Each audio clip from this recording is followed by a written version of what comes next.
The Canadian kitchen of the 1970s was a study in comfort and convenience, marked by department store lunch counters, classic packaged desserts, and cherished regional traditions. These 20 dishes, once staples across the country, have largely vanished, fading into the collective memory of Canadian food nostalgia, leaving behind a delicious, bittersweet longing for simpler flavors. This lunch counter staple was a pillar of casual Canadian dining, specifically popularized by places like Zeller's Family Restaurant. It featured a ground beef patty served between two slices of white bread, completely smothered in thick brown gravy and often accompanied by peas or a side of mashed potatoes. Its decline correlates directly with the closure and reformatting of major Canadian department store chains like Woolworths and Zellers, which once provided a social hub for shoppers and reliably served this comforting, gravy-laden meal. Modern fast casual dining simply replaced this old-school classic. Woolworth's grilled cheese and tomato soup combo. Similar to the hot hamburger sandwich, the Woolworth's lunch counter was a ubiquitous feature of Canadian towns, making this simple, inexpensive meal iconic. The grilled cheese was often perfectly buttery and paired with a warm, creamy bowl of tomato soup, creating a quintessential, budget-friendly meal. The gradual shuttering of these five and dime stores across the country, starting in the later decades, eradicated the primary source of this exact cultural and culinary experience, though the dish lives on in homes. The Dutchie, a square, raisin-filled glazed donut, was once a cornerstone of the Tim Hortons menu and a highly recognizable Canadian snack. While Tim Hortons remains omnipresent, the Dutchie was quietly retired in the early 2000s, with various sources citing the complexity of its shape and preparation as reasons for its eventual removal. This departure signaled a move away from some of the chain's original, more unique pastries toward mass-produced, standardized items, causing immense nostalgia for the beloved square treat. Another loss from the famous coffee and donut chain was the Walnut Crunch, a yeast donut topped with a chocolate glaze and crushed walnuts. This rich, substantial donut was another signature item from the 1970s and 1980s that disappeared due to menu streamlining. The removal of the Walnut Crunch is frequently cited in discussions of lost Canadian junk food, embodying a certain kind of unapologetically hearty, less health-conscious snack that has largely fallen out of favor in modern fast food environments. While Hickory sticks still exist, the original recipe and the overall iconic status of the Hostess brand itself has diminished significantly. The thin, crispy potato sticks, with their unmistakable smoky sweet flavor, were a ubiquitous lunchbox and party snack throughout the 70s and 80s.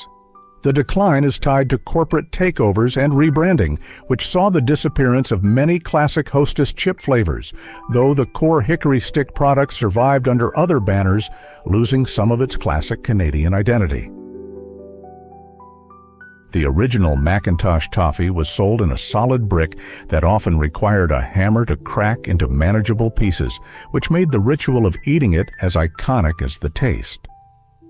While smaller pre-cracked versions still exist, the huge, hard, original bar that defined Canadian childhoods and family gatherings has largely vanished from common sight. This disappearance reflects a shift away from time-consuming, unyieldingly hard candies toward softer, more convenient confectionery.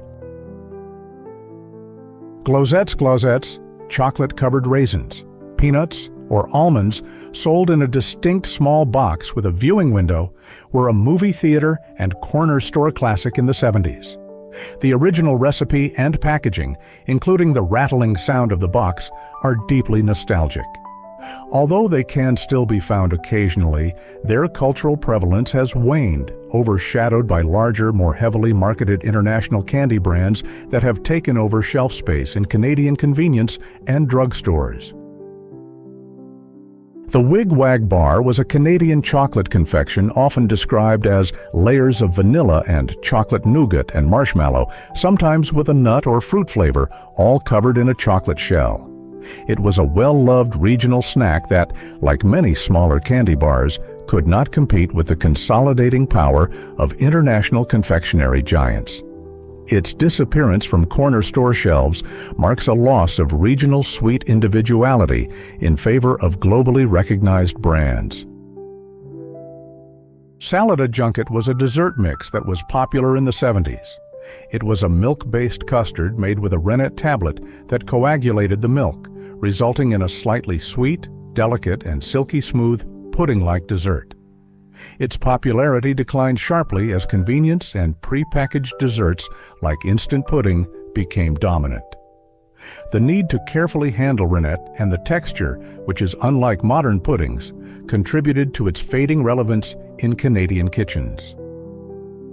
Shirriff's was a prominent Canadian dessert and jam brand.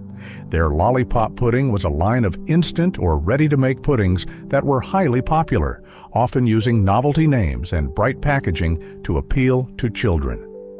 Like many regional packaged foods, Shirriff's products, including this specific pudding line, largely disappeared as the company was acquired and its brands rationalized by larger food conglomerates, eliminating distinct Canadian pantry items.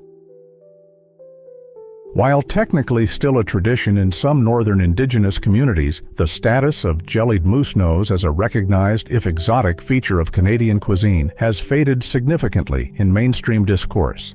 Similar to European head cheese, it is made by boiling and slicing moose nose, meat and bones, seasoning it, and letting the natural gelatin set. Its decline as a topic of broader culinary conversation reflects the regionalization and eventual obscurity of traditional Indigenous and Northern foodways in modern Canadian dining culture. Figgy Duff is a classic Newfoundland boiled pudding made with molasses, flour, and raisins, or figs, traditionally cooked in a cloth bag within a pot of boiling water, sometimes with a jig's dinner. While still cherished in Newfoundland, the time-consuming preparation method and the region's culinary isolation meant this dish, particularly the traditional preparation, saw a significant drop in common household usage after the 70s. Modern kitchens prioritize speed over this historical, long-cooking bag pudding. These were small, rich tarts, similar to the famous butter tart, but distinctively flavored with rum, or essence, and often made with currants. The specific rum and butter tartlet recipe gained popularity around the 1970s and were featured in many Canadian cookbooks of the era. The flavor profile, a blend of molasses-like depth and alcohol aroma, has largely been replaced in modern bakeries by the standard butter tart, plain or with pecans/raisins, leading to the near vanishing of this specific variation. In the 1970s, before fresh fish was widely accessible across all regions, the salmon loaf made from canned salmon was a popular, affordable weeknight dinner staple, often seasoned and baked with a creamy white sauce. As global supply chains improved and fresh food became cheaper, the need to rely on canned fish for this central dish diminished. The loaf, once a symbol of resourcefulness, gradually lost its mainstream appeal to more modern, appealing fresh fish recipes. Traditional Canadian baked beans, particularly the Maritime and Quebec styles, were slow-cooked with molasses or maple syrup until sticky and rich, often prepared in large batches for Saturday dinners. While baked beans still exist, the 1970s saw a higher prevalence of this dish made from scratch or home canned, a practice that has significantly declined with the rise of instant and commercialized products. The rich, deeply flavored home-cooked pot of beans is now a rare sight. The 7-layer gelatin salad, a colorful, multi-textured, and highly complex jellied dish, was a common sight at Canadian potlucks and holiday gatherings in the 70s. It featured layers of different colored gelatin, often mixed with fruit, cream cheese, or whipped topping. This dish fell out of favor due to a general shift away from elaborate molded foods and an increasing public skepticism toward artificial colors and flavors, rendering the Jell-O salad a truly vintage oddity. While meatloaf itself hasn't vanished, the 1970s version, a dense ground beef loaf heavily glazed with a simple ketchup and brown sugar sauce, was an undisputed weeknight meal champion. Its decline is not in its existence, but its ubiquitousness as the dinner standard. Modern iterations tend to be lighter, using less filler and more complex sauces, pushing the plain, classic, ketchup-glazed loaf of the 70s into the category of forgotten retro simplicity. The introduction of Hamburger Helper in the early 1970s revolutionized weeknight dinners, combining ground beef with a packaged sauce and pasta starch. The original recipe flavors were a defining culinary hallmark of the decade for budget-conscious Canadian families. While the product is still sold, the original formulation and the cultural role of it being a new revolutionary dinner hack has vanished, replaced by a multitude of new boxed meals and pre-made ingredients. The cheese ball, a formidable sphere of cream cheese, cheddar, and often spices, coated in chopped nuts, was the ultimate party appetizer throughout the 70s. It was served with crackers and was a fixture at nearly every casual Canadian social gathering. Although it hasn't completely disappeared, the prominence of the cheese ball has been greatly reduced by modern, more sophisticated charcuterie and cheese boards, relegating the simple, often overwhelming cheese ball to the occasional retro party. A quick, simple, and cheap way to make a passable pasta sauce in the 1970s Canadian kitchen was to use a can of condensed tomato soup as the base. This practice was a hallmark of resourcefulness, resulting in a sweet, thin, but familiar sauce. The practice has mostly vanished as global cuisine expanded and quality canned tomatoes and dedicated pasta sauces became inexpensive and widely available, making the tomato soup spaghetti a flavor profile of the past.